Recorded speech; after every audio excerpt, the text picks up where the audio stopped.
मेरे पास बहुत मित्र के एक ही प्रश्न आते हैं लगातार कि साक्षी या आनंद के भाव में हम लगातार कैसे रहें। व जब हम प्रवचन को सुनते हैं या ध्यान करते हैं उस वक्त साक्षी का आनंद महसूस होता है, मगर संसार में, समाज में, काम में जब चले जाते हैं तो वो बात एकदम से भूल जाते हैं। तो फिर वही जीवन अज्ञान का, अंधकार का, व्यर्थता का, उसी जीवन का हम अनुभव करते हैं। तो इसके लिए क्या करें? तो मित्रों, इस वीडियो में हम सभी मित्रों के प्रश्न का उत्तर देंगे। आप सभी के ये प्रश्न है, आप सभी की ये समस्या है। अगर इस समस्या से बाहर आना चाहते हैं तो आपको पहले प्रश्न को ठीक करना होगा, क्योंकि आप प्रश्न पूछते हैं साक्षी भाव में लगातार कैसे जिएं।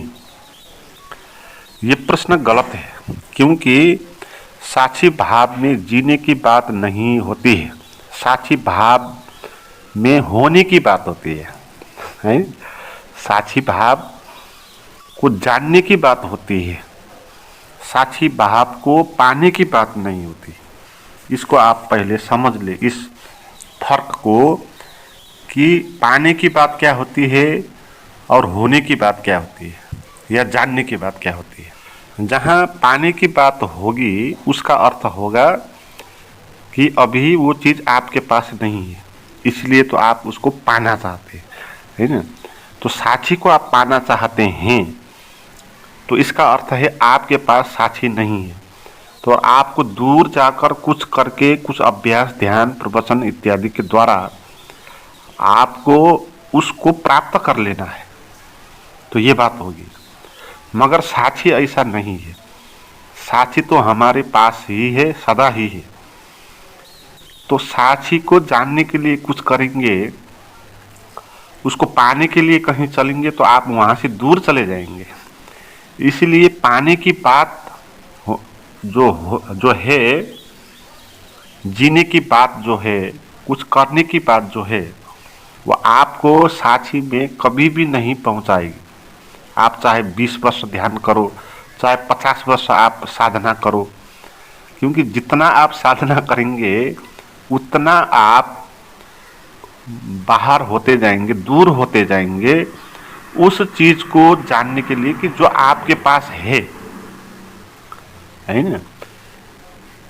जो चीज आपके पास है उसको तो जानना है ना, उसमें तो होना है ना, उसको प्राप्त करना नहीं है। इसलिए प्रश्न में कैसे जिए, जब जहां कैसे आएगा, ये कैसे ही गड़बड़ कर देता है ना? कैसे नहीं, क्या होना चाहिए प्रश्न। साक्षी भाव में कैसे जिए, ये गलत प्रश्न है। साक्षी भाव क्या है, ये सही प्रश्न है। जब साक्षी भाव क्या है ये प्रश्न करेंगे तब आपको कुछ करना नहीं होगा, फिर आपको जानना होगा। जानना करना नहीं होता है ना। जानने का अर्थ ये नहीं है कि आप कुछ प्राणायाम करने लगो, या ध्यान साधना करने लगो, या उपवास बैठने लगो। उपवास बैठने से जानने का कोई भी संबंध नहीं होता है, चाहे आप उपवास बैठो चाहे नहीं बैठो। उपवास बैठ के भी आप जान सकते हो, उपवास नहीं बैठ के भी आप जान सकते किसी चीज़ को। तो जब कहेंगे साक्षी क्या है तो इसमें हम दूर नहीं जाएंगे। जब कहेंगे साक्षी भाव में कैसे जिए तो हम यहाँ से कहीं दूर जाना चाहते हैं, नहीं? तो फिर पाने के लिए आपको समय लगेगा, श्रम लगेगा, अभ्यास लगेगा। जानने के लिए आपको केवल ज्ञान की आवश्यकता होगी। और कैसे आपको लगातार में ले जाता है ना, और क्या आपको पूर्ण विराम कर देता है। जैसे कोई चीज़ आपको प्राप्त करनी है तो आपको लगातार चलना होता है, मगर कोई चीज़ क्या है उसको जानना है तो आपको रुकना होता है, रुक के देखना होता है। आप चल के किसी भी चीज़ को देख नहीं सकते। वो चीज़ क्या है, आप उसको जानने के लिए आप उसके पास जाना होगा, और आप पहले खुद को रोकना होगा, क्योंकि आप खुद चलने लगेंगे तो वो चीज़ दिखाई नहीं देगी। जैसे कार में हम बैठते हैं तो कार चलती है तो बाहर की चीज़ भी चल जाती है, तो उस वक्त हम उस चीज़ को देख नहीं पाते। जैसा है वो चल रही जैसी दिखाई देती है। और आप साक्षी को पाने के लिए कुछ प्रयास करेंगे, कैसे में जाएंगे, तो आप पागल हो जाएंगे। क्योंकि आपको हर पल ये करते रहना होगा दिमाग में कि साक्षी होना है, साक्षी होना है, साक्षी होना है। आप दिन भर रात भर मंत्र की तरह साक्षी होना है, साक्षी होना है, ये जपते जाओगे, इस भाव में रहते जाओगे तो आप पागल ही हो जाओगे, आपको कुछ मिलने वाला नहीं है। क्योंकि साक्षी ऐसा नहीं है कि जो लगातार होता है। हम इस तरह सोचते हैं ना, हम किसी भी चीज़ को किस तरह सोचते हैं, समय में जोड़ के उसको सोचते हैं। जैसे कि 5 बजे वो, फिर 5-10 बजे, फिर 11 बजे, फिर सुबह, फिर शाम।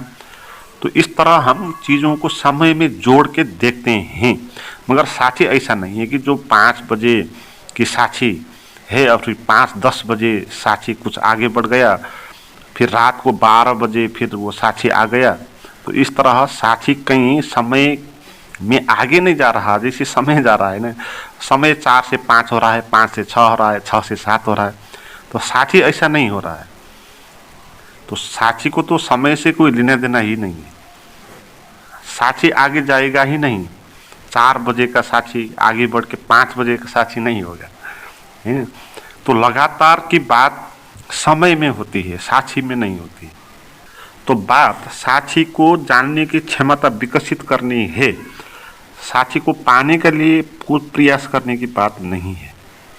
और साक्षी को आप जानना चाहोगे तो आपको अलग समय आवश्यक नहीं होगा, क्योंकि साक्षी तो सभी समय सभी स्थान पर होगा ना, है ना।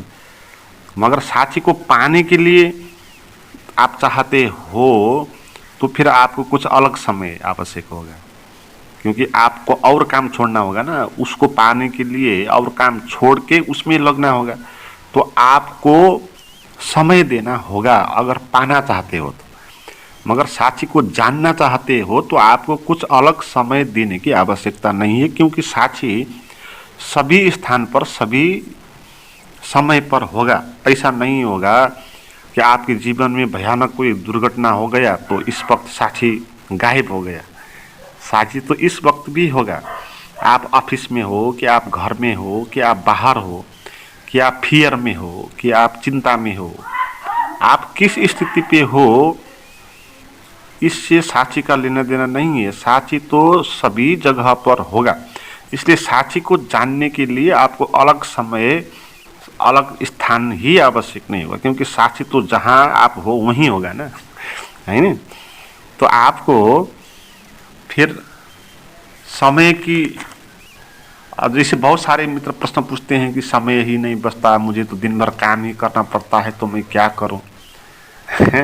तो साक्षी के लिए तो समय आवश्यक होता ही नहीं। तो आप जो कुछ भी करो इससे कुछ फर्क नहीं पड़ेगा। आप फियर में हो तो भी साक्षी होगा, आप चिंता में हो तो भी साक्षी होगा।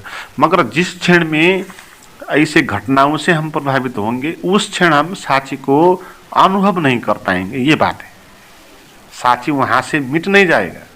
जब आपके मन में डर होगा या क्रोध होगा, चिंता होगा, तब आप इन घटनाओं में चिंतित होने के कारण, इसके प्रभाव में आने के कारण इसमें व्यस्त हो जाएंगे ना।